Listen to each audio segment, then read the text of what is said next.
ونشهد أن سيدنا وسندنا وحبيبنا ومولانا محمد وبارك وسلم. أما بعد فأعوذ بالله من الشيطان الرجيم. بسم الله الرحمن الرحيم.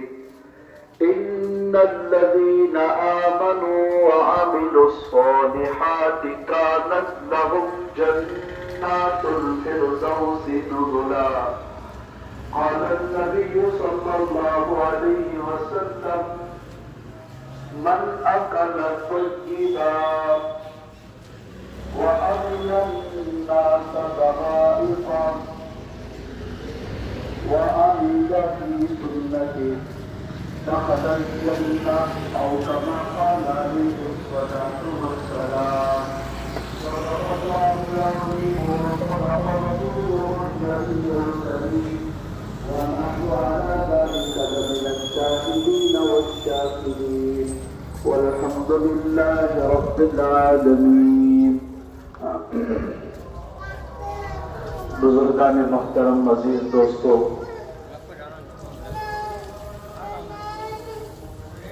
ہم سب کو اللہ رب العالمین نے آخرت کی تیاری کرنے کے لیے اس دنیا میں بھیجا ہے. ہم سے پہلے جتنے لوگ آئے حضرت آدم علیہ السلام سے لے کر آج تک، نیک بندے بھی برے بندے بھی،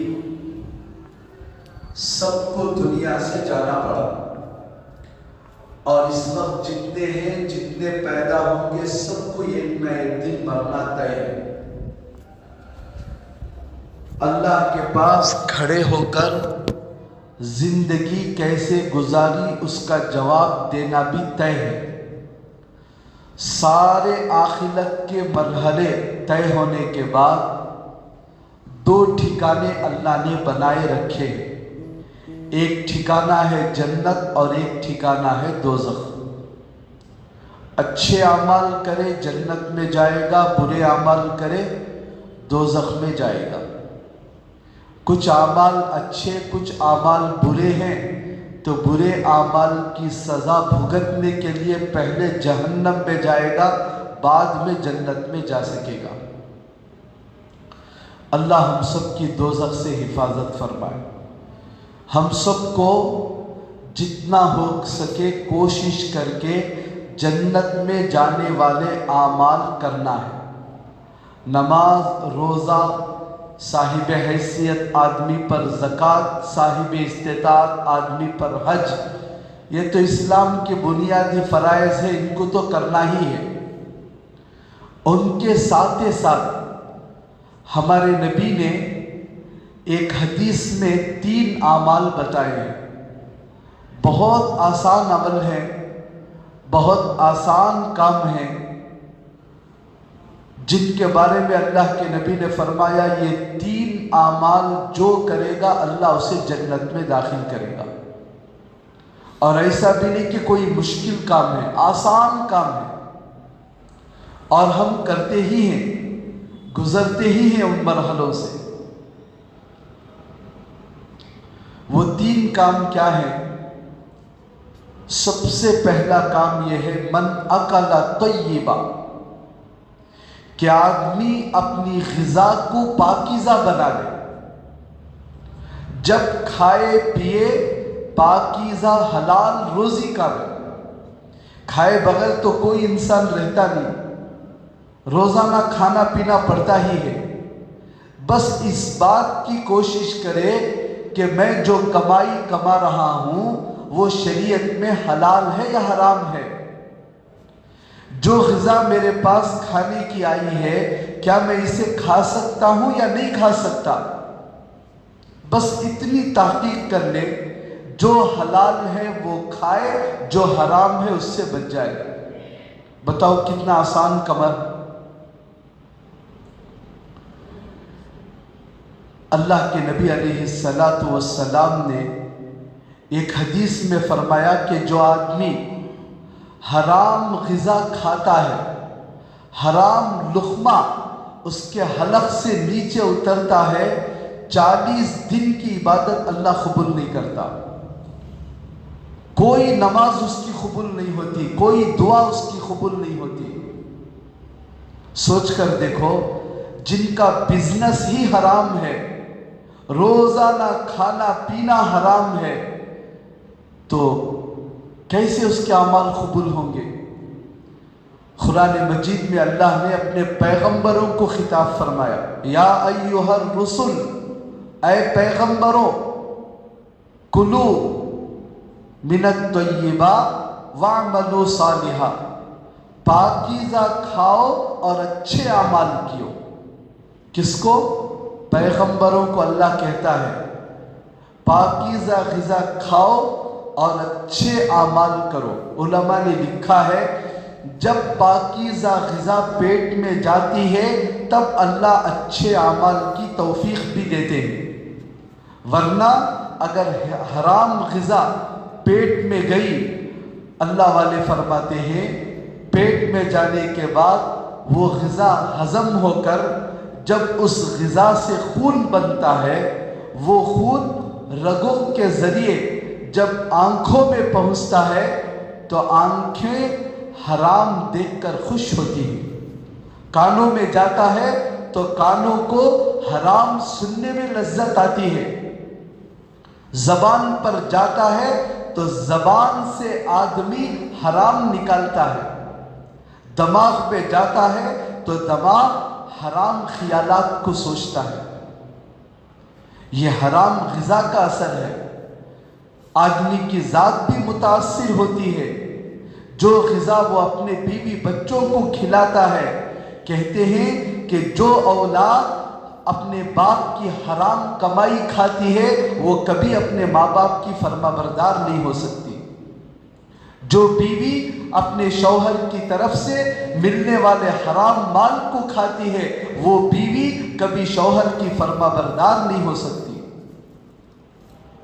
اس لیے ہم لوگوں کو کھانا پینا پہننا زندگی بھر اس سے واسطہ پڑتا ہی ہے، اس لیے کوشش کرے کہ حلال کے علاوہ حرام کی یہ غذا بھی ہمارے پاس پہنچنے نہ پائے۔ حضرت ابو بکر صدیق رضی اللہ عنہ کو ایک مرتبہ ان کا غلام کوئی چیز پیش کیا اور یہ بہت بھوکے تھے، کبھی بھی کھانے کے وقت میں تحقیق کرتے تھے، کوئی لا کر دے، کہاں سے لایا، کیوں لایا، تیری آمدنی کیا ہے، لیکن اس وقت بہت بھوکے تھے، بغیر تحقیق کے کھا لیا۔ غلام نے پوچھا آپ کا تو معمول تھا تحقیق کرنے کا، آج تحقیق نہیں کیے؟ کہنے لگے بھوک اتنی زیادہ تھی کہ بات کرنے کی بھی ہمت نہیں ہوئی، اب بتا یہ کہاں سے تھا؟ تو اس نے کہا کہ پرانے جب جاہلیت کے زمانے میں یہ قوم پر میں گزرا تو وہاں کچھ منتر پڑھ دیا تو انہوں نے دیا تھا۔ حضرت ابو بکر ناراض ہو گئے اور فوراً انگلی ڈال کر خے کرنے لگے، خے نہیں نکل رہی تھی، یہ لقمہ کہاں سے نکلے گا بھوک کی حالت میں؟ تو لوگوں نے کہا پانی پی کر نکالے تو نکل جائے گا۔ خوب پانی پی کر بار بار جیب رگڑ رگڑ کر خے کر کے اس لقمے کو نکالا۔ لوگوں نے کہا اتنی کیا مصیبت آ گئی ایک لقمے میں؟ کہنے لگے میں نے اللہ کے رسول سے سنا ہے جو جسم حرام مال سے پرورش پائے وہ جہنم میں جانے کے لائق ہے۔ اگر یہ لقمہ میری جان کے ساتھ نکلتا تو جان کو بھی میں نکال دیتا، لیکن اپنے جسم میں حرام کو رکھنا پسند نہیں کرتا۔ سوچو صحابہ کرام کیسا حرام سے بچنے کے لیے ڈرتے تھے اور کوشش کرتے تھے۔ حرام آدمی جب کھاتا ہے تو اس کی دعائیں قبول نہیں ہوتی، اس کی مصیبتیں دور نہیں ہوتی، پھر ہم لوگ کہتے پھرتے ہیں پتہ نہیں اتنی دعائیں میں کر رہا ہوں میری دعا کیوں قبول نہیں ہوتی۔ حضرت سعد بن ابی وقاص رضی اللہ عنہ نے اللہ کے نبی سے کہا اللہ کے نبی کوئی ایسا عمل بتا دیجئے جس پر میں عمل کروں اور میں جو دعا مانگوں اللہ وہ دعا قبول کر لے۔ اللہ کے نبی نے کہا اپنی غذا کو پاکیزہ بنا لو. پاکیزہ غذا جب پیٹ میں جاتی ہے آدمی اللہ کے سامنے جو مانگتا ہے اللہ قبول کر دیتا ہے. کوفہ کے اندر اللہ والوں کی ایک جماعت تھی جنہیں مستجاب الدعوات کہتے ہیں. جو بھی وہ لوگ دعا کرتے وہ دعا قبول ہو جاتی تھی. تو اس علاقے میں کوئی ظالم گورنر آتا تو یہ لوگ دعا کرتے اور وہ گورنر یا تو مر جاتا یا تو اس کی جگہ تبدیل ہو جاتی تھی. تو جب وہاں حجاج بن یوسف مسلط ہوا تو سب سے پہلے ان بزرگوں کو بلا کر کہا کہ آج ہمارے یہاں دعوت ہے. میں نیا گورنر ہوں آپ کے علاقے کا، میری طرف سے دعوت ہے. بہترین دعوت کھلائی، دعوت کھا کر چلے گئے. تو حجاج بن یوسف سے لوگوں نے کہا ارے ان سے بہت بچ کر رہنا، یہ بہت اللہ والے ہیں، جو بد دعا کرتے ہیں. آپ سے پہلے بہت سارے ظالم آپ سے پہلے بہت سارے حکمران ہلاک ہو گئے. تو حجاج کہنے لگا ان کی بد دعا مجھے نہیں لگے گی، اس لیے کہ میں نے جو دعوت ان کو کھلائی وہ حرام مال سے کھلایا تھا. اب ان کی دعا کبھی قبول نہیں ہوگی. چنانچہ ایسا ہی ہوا، وہ ظالم حکمران بنا اور ایسا ظلم کیا کہ اپنی زندگی میں 1,20,000 آدمیوں کو اس نے ناحق مارا. تو پتہ یہ چلا کہ یہ حرام کی غذا جب پیٹ میں جاتی ہے تو آدمی کا پورے جسم اس کے اعضاء متاثر ہوتے ہیں. اس لیے جنت میں جانے کے لیے سب سے پہلا اور آسان عمل یہ ہے کہ ہم اپنی آمدنی کو اچھا بنائیں، حلال پاکیزہ بنائیں. حرام کا ایک لقمہ ہمارے پیٹ میں ہرگز نہ جائے. آج کل کتنے حرام دھندے ہیں، کتنی حرام چیزیں ہیں جس کی وجہ سے ہمارے پاس وہ چیزیں آ جاتی ہیں، ہمارا دھیان بھی وہاں پر نہیں جاتا. کئی مسلمان باقاعدہ سود کا بیپار کرتے ہیں. کوئی آدمی پریشان ہے 10,000 مدد کر دیے، واپسی میں 11,000 لے رہے ہیں. کہتے ہیں کہ یہ بزنس ہے. یہ بزنس نہیں ہے، یہ حرام بزنس ہے. کچھ لوگ گھر بنا دیے، ایکم کو ڈال دیے. اب ایکم کے اوپر جتنا یہ گھر میں رہ رہا ہے یہ سارا کا سارا حرام ہے. پیسے دے کر گویا کہ اس کا سود کھا رہا ہے گھر میں رہ کر. اور آج کل یہ عام ہے، گھر ایکم پر رکھنا، روم ایکم پر رکھنا، فون ایکم پر رکھنا، گاڑی ایکم پر رکھنا. مجھے 5,000 ضرورت ہے، میری گاڑی رکھ لو، جب مجھے ضرورت ہو جائے گی میں 5,000 دے کر گاڑی لے لوں گا.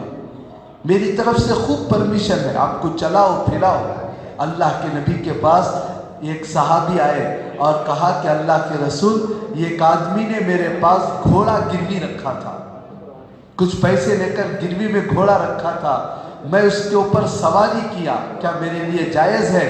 اللہ کے نبی نے کہا جتنا تم نے اس گھوڑے سے نفع اٹھایا وہ سب کا سب سود ہے، حرام ہے. ایسا سرچ کر دیکھو کتنا حرام چل رہا ہے. ہر آدمی کے پاس بینک اکاؤنٹ ہے، بینک کی طرف سے 6-7 مہینے میں ایک مرتبہ انٹرسٹ پڑتا رہتا ہے. جن کا سیونگ اکاؤنٹ ہے ان کے بینک میں بینک کی طرف سے انٹرسٹ مار پڑتا رہتا ہے. جتنا پڑتا ہے وہ سب کا سب پیسہ حرام ہے. باقاعدہ اس کا اسٹیٹمنٹ نکالنا چاہیے. بینک کی طرف سے جتنے پیسے آئے ہیں اس کو نکال کر کسی غریبوں کو ثواب کی نیت بھی کرنے کی اجازت نہیں ہے، ایسے ہی ان پیسوں کو دے دینا چاہیے. ایسے بہت ساری چیزیں ہیں جو ہمارے معاشرے میں حرام کی چل رہی ہیں جن کی طرف دھیان نہیں دیتا. لیکن اس کی آمدنی انسان 10,000 روپے حلال کے کماتا ہے، 1 روپیہ کوئی حرام کا اس میں مل گیا، 10,000 کی برکت کو وہ حرام کا 1 روپیہ ختم کر دیتا ہے. یہی وجہ ہے کتنا بھی کماؤ انسان پریشان، دلوں کا سکون نہیں، گھر کا سکون نہیں، اولاد ماں باپ کی فرما بردار نہیں، बीवी शौहर की फर्मा बरदार नहीं। वजह यह है जहां हराम रिवाज पाता है हलाल बरकतें सब का सब खत्म हो जाती है। तो अल्लाह के नबी ने जन्नत में जाने के लिए पहला अमल बताया कि इंसान अपनी ग़िज़ा को पाकीज़ा बनाए, और दूसरी बात बताई व आमिला फी सुन्नतिन, हर तरीके में हमारे नबी का क्या तरीक़ा है तहक़ीक़ करके सुन्नत के मुताबिक अंजाम दे। खाना पीना सोना उठना जागना हर चीज़ में तहक़ीक़ करे कि मेरे नबी कैसा करते थे, उसको तहक़ीक़ करके उसी के मुताबिक अंजाम देने की कोशिश करें। सहाबा कराम की ज़िंदगियों को उठाकर देखें, हमारे नबी के तरीक़े पर अमल करने का कैसा जज्बा। हज़रत उमर रज़ी अल्लाह अन्हु तवाफ़ करने के लिए गए मक्का मुकर्रमा में, तो हजर अस्वद को प्यार किया, बोसा दिया, और उसके बाद कहने लगे ऐ हजर अस्वद, मुझे मालूम है तेरे अंदर ना तो नफ़ा की सलाहियत है ना नुकसान की, मैं तुझे इसलिए प्यार कर रहा हूँ कि मैंने अल्लाह के नबी को तुझे प्यार करते हुए देखा, इसलिए मैं भी अमल करूँगा। हज़रत उस्मान रज़ी अल्लाह अन्हु एक मर्तबा मस्जिद के दरवाजे पर खड़े हो गए, वज़ू का पानी तलब किया, वज़ू किया और मुस्कुराए। सब लोग परेशान कि ये क्यों मुस्कुरा रहे हैं। पूछा लोगों ने, हज़रत क्या बात है, क्यों मुस्कुरा रहे हो? कहा कि इसी तरह अल्लाह के नबी ने भी एक मर्तबा इसी जगह वज़ू किया और मुस्कुराया था, मेरा दिल चाहा कि उस सुन्नत के ऊपर भी अमल करूं। एक और सहाबी के बारे में आता है, सफ़र में जा रहे थे, काफिले को रुकवाया, कहा कि रुको रुको मुझे इस्तिंजा जाना।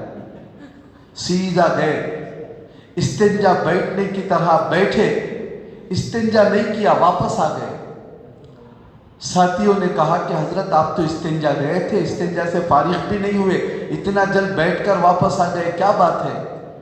कहा कि मुझे इस्तिंजा नहीं आ रहा था, बल्कि एक मर्तबा इसी मकाम से मैं अल्लाह के नबी के साथ जा रहा था, उसी जगह अल्लाह के नबी इस्तिंजा के लिए बैठे थे, तो अल्लाह के नबी की उस सुन्नत पर अमल करने के लिए मैं बैठा था बस। कैसा जज्बा होगा सहाबा इकराम के अंदर। हज़रत उस्मान रज़ी अल्लाह अन्हु को अल्लाह के नबी ने सुलह हुदैबिया के मौके पर मक्के में भेजा, जाओ जाकर वहाँ सरदारों से बात करके आओ, हम लड़ने के लिए नहीं आए हैं, उम्रे के लिए आए हैं। तो हज़रत उस्मान रज़ी अल्लाह अन्हु अपने चचेरे भाई के घर में रुककर दूसरे दिन सुबह में मक्के के सरदारों के पास बात करने के लिए निकले, तो देखा कि हज़रत उस्मान की जो शरई है पैजामा वो आधी पिंडली तक है। तो उनके चचा के बेटे ने कहा कि हज़रत यहाँ मक्के के जो हमारे मक्के के अंदर और हमारे यहाँ सऊदी अरब में रिवाज है कि यहाँ के बड़े मुअज़्ज़ज़ इज़्ज़त वाले लोग अपनी शरई को नीचे पहनते हैं, जितना नीचे लटकाते हैं इसका मतलब है वो बहुत ऊंचे मर्तबे वाला इज्जत वाला है, इसलिए आप जो है इतना ऊंचा पैजामा ना रखें, अपने शरीर को नीचे करें। तो हज़रत उस्मान ने क्या कहा, मैंने अल्लाह के नबी को इसी तरह पहनते हुए देखा है, चाहे वो लोग मुझे बात करे ना करे, अल्लाह के नबी के इस अमल से मैं फिरने वाला नहीं हूँ। इज्जत उन लोगों के हाथ में नहीं है, इज्जत तो अल्लाह के हाथ में है। चुनांचे आपने ऐसे ही रखा पैजामा आधी पिंडली तक। हजरत अबू दरदा रजी अल्लाह अन्हु, इनके बारे में लिखा है जब भी बात करते मुस्कुराते हुए बात करते थे। उनकी बीवी ने कहा उनके शौहर को, अजी आप बराबर जिससे भी बात करो मुस्कुराते रहते हैं, लोग तुमको पागल समझेंगे। तो हजरत अबू दरदा ने कहा, समझते ही तो समझने दो, मैंने अपने आका रसूलुल्लाह सल्लल्लाहु अलैहि वसल्लम को जिससे भी बात करते मुस्कुराते हुए बात करते देखा है, मैं उसी तरीके पर अमल करूंगा, चाहे लोग मुझे बुरा समझे या भला समझे। छोटी छोटी सुन्नतों पर भी कैसे वो लोग अमल किया करते थे। हजरत अब्दुल्ला बिन उमर रजी अल्लाह अन्हु एक मर्तबा ऊंटनी लेकर घर के राउंड फिरा रहे, गोल फिरा रहे। देखने वालों को ताज्जुब हुआ, पूछा कि भाई हजरत क्या बात है, ऊंटनी को लेकर घर के अतराफ क्यों फिरा रहे हो? कहा मुझे भी मालूम नहीं, आपको भी मालूम नहीं, फिर करते क्यों हो? कहा कि एक मर्तबा अल्लाह के रसूल को इस तरह करते देखा था, इसलिए मैं भी कर रहा हूं। हजरत अनस रजी अल्लाह अन्हु वो कहते हैं कि एक मर्तबा मैंने देखा अल्लाह के नबी सालन में कुछ तलाश करके खा रहे थे। देखा तो अल्लाह के नबी कद्दू को तलाश करके खा रहे थे। कहते हैं कि जब से मैंने देखा जिंदगी भर कद्दू से मोहब्बत हो गई। जब भी सालन आता कद्दू को मैं तलाश करके खाता था, और पूरी जिंदगी में जब भी घर में कोई भी सालन बनता तो उस सालन में तकरीबन कद्दू रहा करता था। उनको कद्दू से कोई मोहब्बत नहीं, सिर्फ मोहब्बत इसलिए पैदा हो गई कि अल्लाह के नबी ने कद्दू को शौक से खाया तो मैं भी खाऊंगा। हजरत कासिम नानोतवी रहमतुल्लाहि अलैह, इनको अंग्रेजों की तरफ से वारंट आया कैद करने का, जहां भी कासिम नानोतवी है इनको गिरफ्तार करो। तो हजरत छुप गए एक जगह पर, 3 दिन तक बाहर नहीं आए। उस वक्त के अंग्रेज पुलिस फौज घूम रही, तलाश कर रही थी। 3 दिन के बाद बाहर निकल आ गए। लोगों ने कहा कि हजरत आप इतनी जल्दी बाहर क्यों आए, आपके खिलाफ तो अरेस्ट का वारंट है, आप जाकर छुप जाए। तो उन्होंने कहा अल्लाह के रसूल की सीरत में मिलता है, अल्लाह के नबी ने दुश्मनों से बचने के लिए गारे सौर में सिर्फ 3 दिन पनाह लिए थे। 3 दिन से ज्यादा अगर मैं रुक जाऊं अल्लाह के नबी की सुन्नत के खिलाफ अमल हो जाएगा। शेख अब्दुल कादिर जीलानी रहमतुल्लाहि अलैह के पास तरबूज लाया गया, कलंगड़ा, चाकू लेकर काटने वाले थे। साथियों से पूछा कि भाई अल्लाह के नबी कलंगड़े को कैसे काटते थे, सुलाकर या खड़ा करके? साथियों को इल्म नहीं था, इनको भी इल्म नहीं हुआ। तो इन्होंने कहा अगर मैं इसको सुलाकर काटूं, हो सकता है अल्लाह के नबी खड़ा करके काटे हों। अगर मैं खड़ा करके काटा हूं, हो सकता है कि अल्लाह के नबी सुलाकर काटे हों, इसलिए सुन्नत के खिलाफ हो जाएगा। मैं जिंदगी में कभी कलंगड़ा खाता ही नहीं, खाए ही नहीं कलंगड़ा, एक सुन्नत की खिलाफ वर्जी हो जाएगी। तो ये लोग जो अल्लाह के इतने बड़े वली बने, शेख अब्दुल कादिर जीलानी, कासिम नानोतवी, हजरात सहाबा कराम ऐसे ही नहीं बने। हर अमल में सुन्नतों की इत्तिबा का जज्बा। आज हमारी हालत क्या है, अल्लाह हम सबको माफ़ फरमाए। हम लोग हर अमल को सुन्नत समझकर छोड़ देते हैं। सुन्नत ही तो है, कोई ज़रूरी नहीं है, फ़र्ज नहीं है, वाजिब नहीं है, इसलिए छोड़ देंगे। खिलाफे पैगंबर कसेरा गजी हरगिज बमंजिल नखाहत रसी। शायर कहता है अल्लाह के नबी के तरीक़ों को छोड़कर कभी कोई इंसान जन्नत के रास्ते पर जा ही नहीं सकता। कितना बड़ा मुत्तकी परहेजगार हो, सबसे ज्यादा यही देखेंगे कि इसकी जिंदगी सुन्नत के मुताबिक कितना अमल है। एक मर्तबा एक मकाम पर एक अल्लाह वाले बुजुर्ग आए। उस जमाने में जहां फोन नहीं और कोई ऐसा आजकल की तरह कोई सोशल मीडिया नहीं, तो कोई एक बुजुर्ग आते तो सारा गांव उनकी जियारत के लिए टूट पड़ता था।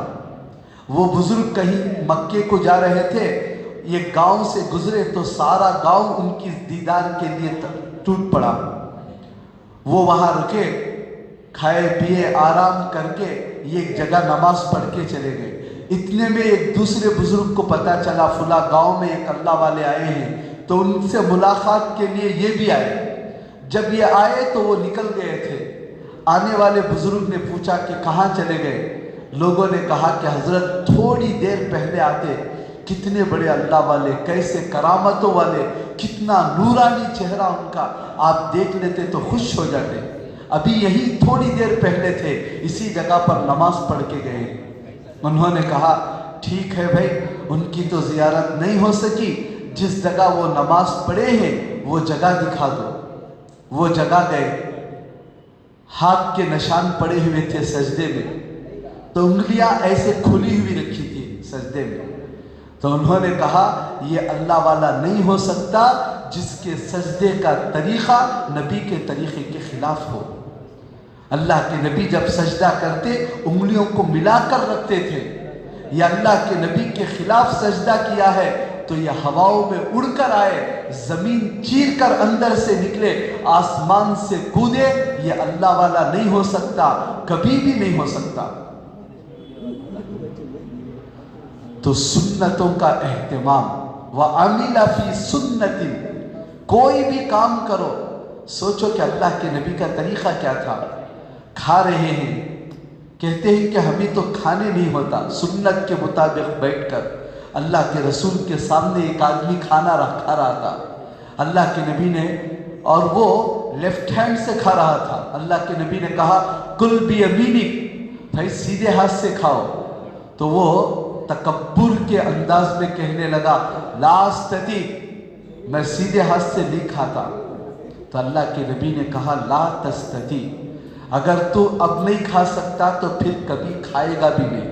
चुनांचे उसका हाथ शल हो गया, कभी जिंदगी में सीधा हाथ उसके मुंह के करीब नहीं गया। अल्लाह के नबी की एक सुन्नत को हिकारत और किब्र की वजह से छोड़ने का नतीजा जिंदगी में हाथ उसका मुंह के करीब नहीं गया। हम अपनी जिंदगी में देखें, सुबह उठने से लेकर सोने तक, खाने में, पीने में, सोने में, कपड़े पहनने में, बात करने में कितनी सुन्नतों के ऊपर अमल कर रहे हैं, बल्कि जान जान कर सुन्नतों को छोड़ दे। चलता है, जायज़ है, ये भी जायज़ है। ये अल्लाह के नबी तो ऐसे बैठकर खाते थे, कहते हैं कि जायज़ है। इसलिए उलमा कहते हैं जब कभी किसी अमल में अल्लाह के नबी का मुकाबला हो तो जायज़ अमल को ऐसे छोड़ दो जैसे हलाल के मुकाबले में हराम को छोड़ते हैं। एक चीज़ हलाल है, एक चीज़ हराम है, किसको इख्तियार करेंगे?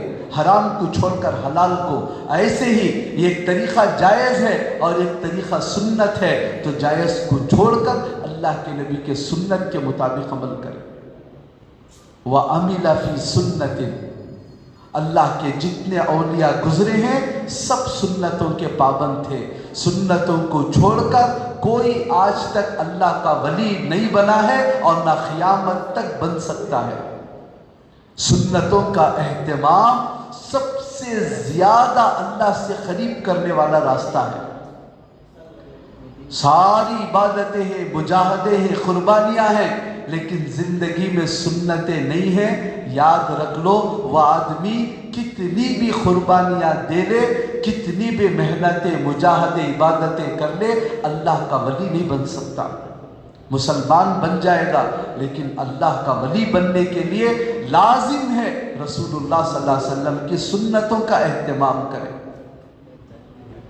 और तीसरी बात, वह अमिनन नास बवाइक़ा, कि लोग उसकी तकलीफ से बच जाए। ये तीन चीज़ें जिसके अंदर आ गई, अल्लाह उसे जन्नत के अंदर दाखिल कर देगा।